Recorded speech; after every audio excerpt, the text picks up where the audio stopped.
और सीधा आपको लिए चलते हैं रांची के मोरहाबादी मैदान में, जहां पर लगातार पिछले 40 दिनों से सहायक पुलिसकर्मी जो हैं वो आंदोलन पर बैठे हैं।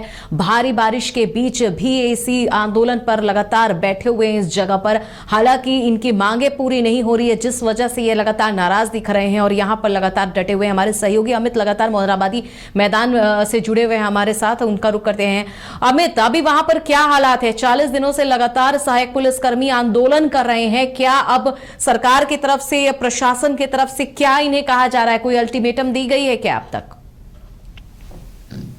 जी बता दें अमिता कि लगभग 38 दिनों से ये लोग आंदोलन कर रहे थे झारखंड के सहायक पुलिसकर्मी मोरहाबादी मैदान में। उसके बाद कल देर रात यानी जब कैबिनेट की बैठक होती है, बैठक में इनकी जो मांग है उसकी स्वीकृति नहीं हो पाती है। उसके बाद ये लोग लगातार नाराज लग रहे थे। उसके बाद इनको जो है मंत्री हफीजुल हसन और जो रांची के एसएसपी हैं उन्होंने बुलाया और बुला के साफ तौर पे बताया कि मोरहाबादी मैदान 15 अगस्त से पहले जो है खाली करने को लेकर के इन लोगों को आदेश दिया गया। आज 12 बजे के बाद से प्रशासन जो है यहाँ पहुंची और इन लोग जहाँ ठहरे हुए थे वो तंबू वगैरह जो उतार यहाँ की देख सकते हैं कि साफ तस्वीरें कि जहाँ लगभग 38 दिनों से तमाम जो झारखंड के सहायक पुलिसकर्मी हैं यहाँ डटे हुए थे, आंदोलन कर रहे थे अपनी मांग को लेकर के। आज जिनका जो आशियाना है यहाँ से हटा दिया गया है।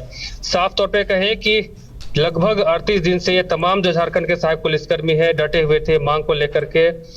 उम्मीदें थी कैबिनेट में कि कहीं ना कहीं से कैबिनेट में इनकी जो मांग है उसकी स्वीकृति होगी और 15 अगस्त से पहले ये लोग घर चले जाएंगे, लेकिन ऐसा कुछ हुआ नहीं। और लास्टली इन लोगों को निराशा हाथ लगी और 7 तारीख यानी कि कल जो कैबिनेट की बैठक हुई उसमें भी इन लोगों की जो मांग थी उसकी स्वीकृति नहीं मिली। उसके बाद से ये लोग काफी नाराज थे, परेशान भी थे, खफा भी थे सरकार से कि हम लोगों को अनदेखा किया जा रहा है। लेकिन अमित, अब ये क्या करेंगे? 40 दिनों से आंदोलन कर रहे हैं, इनके मांगे नहीं पूरी हुई, अब भी निराशा ही हाथ लगी है। यहाँ पर इनके टेंट वगैरह हटा दिए गए हैं, इन्हें अल्टीमेटम दे दिया गया है कि आप 15 अगस्त से पहले ये मैदान को खाली करिए क्योंकि यहाँ पे कार्यक्रम होगा। तो आखिर अब ये क्या करेंगे? इनकी आगे स्टैंड ये क्या लेने वाले, रुख क्या करेंगे, ये बताइए।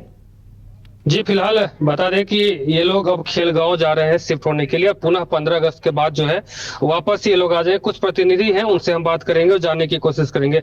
विवेक जी, अब आप लोगों को यहाँ से हटा दिया गया है, अब आगे की रणनीति क्या होगी? आगे की रणनीति यही है कि हम लोग तिरंगे के सम्मान में, तिरंगा जो देश के गरिमा, राष्ट्र के सम्मान है, उसके केंद्र में रखते हुए हम लोगों ने आंदोलन को स्थानांतरण करने का फैसला किया, क्योंकि हम किसी भी प्रश्न से समाज में मैसेज न जाए। इन लोग ने तिरंगे को फहरने नहीं दिया, चाहे किसी तरह के बाधा पहुंचाई। उसकी गरिमा को केंद्र में रखकर हम लोगों ने स्थानांतरण का बात रखा। अब हम लोग खेलगांव जाएंगे, उसके बाद वहां से भी आंदोलन का जो स्वरूप हो वो पूरे जोरदार ढंग से रखेंगे और बीच बीच में आप लोग से भी जो भी वक्तव्य होगा आपको अवगत कराएंगे। तब तक हम लोग 16 अगस्त को पुनः मोरहाबादी मैदान में आकर अपने आंदोलन जैसे थे वैसे पुनः आंदोलन जारी रखेंगे।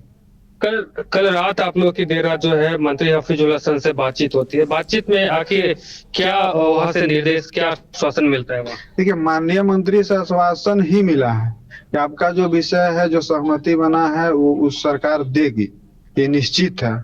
लेकिन हम लोग में जो मेन अविश्वास और असंतुष्ट के कारण है कि 2020-21 में इसी तरह के सहमति बने थे, जो आज तक केवल सहमति बन के रह गई और उस पर किसी तरह का एक्शन रिएक्शन नहीं हुआ। तो हम लोग के सहायक पुलिसकर्मियों की यह भावना है कि आपको यदि देना है, हम जो हमारी भावनाओं के अनुकूल तो सरकार बात मानी नहीं, लेकिन जो बात मानी है, जो देने के लिए इच्छुक है वो दे दीजिए। उसका जो भी माध्यम हो, कैबिनेट की स्वीकृति हो या अन्य कोई माध्यम हो, उसके माध्यम से हमको डन कर दीजिए कि ये आपको मिल गया। उसके बाद अपने कर्तव्य। अमित, एक सवाल मेरा ये भी यहाँ पे होगा, ये लगातार इतना स्ट्रगल कर रहे हैं और ये इनकी समझदारी है कि यहाँ अल्टीमेटम जैसे दिया गया इस जगह को खाली करके ये खेलगांव की तरफ जा रहे हैं, लेकिन वापस यहाँ पर ये लोग आएंगे। लेकिन इन्होंने अभी कहा कि पिछले बार भी इसी तरह आश्वासन दिए गए थे और वही आश्वासन को फिर से दोहराते हुए इन्हें यहां से हटा दिया जा रहा है। काफी स्ट्रगल, ये आंदोलन इतना आसान नहीं था। लेकिन इनसे पूछे, क्या अब भी इनको उम्मीद है कि इनके मांगे पूरी होंगी या फिर ऐसे आश्वासन पे आश्वासन मिलता रहेगा इनको? विवेक जी, क्या लग रहा है कि जिस प्रकार से पिछली बार भी आप लोगों को बंधु तिर्की है या फिर मिथिलेश ठाकुर है, तमाम जो इस बार भी सुदेवी सोनू या फिर 6 विधायक के साथ आप लोगों की बैठक होती है, आश्वासन मिलता है, क्या उम्मीद है कि आप लोगों की मांग जो है पूरा कर पाएंगे ये लोग?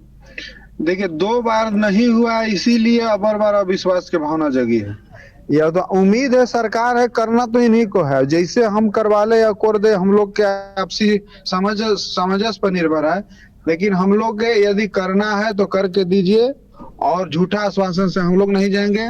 यदि जाना होगा तो स्व विवेक पर निर्भर है, हम खुद भी उठना होगा तो उठ जाएंगे, लेकिन झूठा आश्वासन लेके नहीं जाएंगे। हमारे साथ एक और सहायक पुलिसकर्मी है, बात करेंगे। उज्जवल जी, यहाँ आज आप लोगों को हटाया गया है, क्या आप लोग स्वेच्छा से हटे या फिर आप लोगों से बलपूर्वक? देखिए, हटाया नहीं गया है। 15 अगस्त एक बड़ा पर्व है, तो पर्व को देखते हुए हम लोग भी एक पुलिसकर्मी है। पुलिसकर्मी में हम लोग को डिसिप्लिन सिखाया जाता है, और 15 अगस्त पुलिस प्रशासन के लिए एक बहुत बड़ा पर्व भी होती है।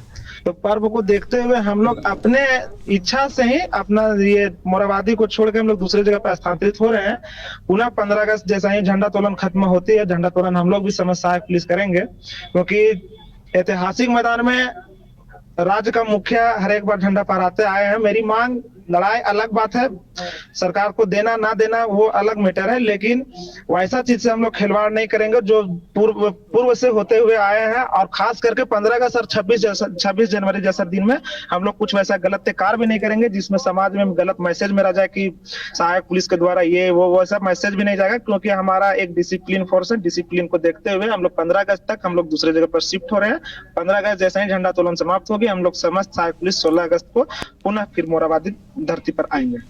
तो साफ तौर पे आप यहाँ की तस्वीरें देख सकते हैं कि महिलाएं जो है वो भी इस आंदोलन में बढ़ चढ़ के हिस्सा ली है। अभी ये लोग सामान पैक कर रहे हैं और यहाँ से अब जो है खेलगांव की तरफ मूव करेंगे। हमारे साथ कुछ महिलाएं हैं, उनसे हम बात करने की कोशिश करेंगे और जानेंगे। मैडम, जब आप यहाँ आए थे, फिर आप बैठे थे, अब फिर वापस से यहाँ से खेलगांव जाना कितना मुश्किल हो रहा है? मुश्किल हो रहा है, अभी नहीं बोलेंगे, कुछ देर में बोलेंगे। फोल्ड कर रहे कपड़ा, उधर लेके चलिए। तो देख सकते हैं कि जो महिलाएं हैं ये भी काफी परेशान है और लगातार आंदोलन में ये लोग बढ़ चढ़ के हिस्सा ली है। यहाँ की तस्वीरें देख सकते हैं, तमाम जो लोग हैं यहाँ पे अपना सामान पैक कर रहे हैं और खेलगांव की तरफ मूव कर रहे हैं। चलिए हमें तमाम तस्वीरें दिखाने के लिए, बातचीत करने के लिए, तमाम जानकारी के लिए बहुत बहुत शुक्रिया। तो आपको बता दें, लगातार मोराबादी के मैदान में, रांची के मोराबादी मैदान में लगातार पिछले 40 दिनों से सहायक पुलिसकर्मी आंदोलन कर रहे थे। भारी बारिश के बीच में भी उनका यह आंदोलन जारी था, लेकिन अब 15 अगस्त को देखते हुए यहां सरकार की तरफ से, प्रशासन की तरफ से अल्टीमेटम जारी कर दिया गया है, क्योंकि यहां पे भव्य कार्यक्रम होता है इस मैदान में, और ऐसे में इस कार्यक्रम को देखते हुए उन्हें यह मैदान खाली करना पड़ा। अब ये तमाम सहायक कर्मी जो पुलिसकर्मी हैं वो खेलगांव की तरफ रुख कर रहे हैं। वो खेलगांव में रहेंगे कुछ दिन तक, वहां पे अपना आंदोलन जारी रखेंगे, लेकिन जैसे ही कार्यक्रम खत्म होगा 15 अगस्त का, उसके बाद उनका आंदोलन इसी मैदान में वापस से जारी रहेगा।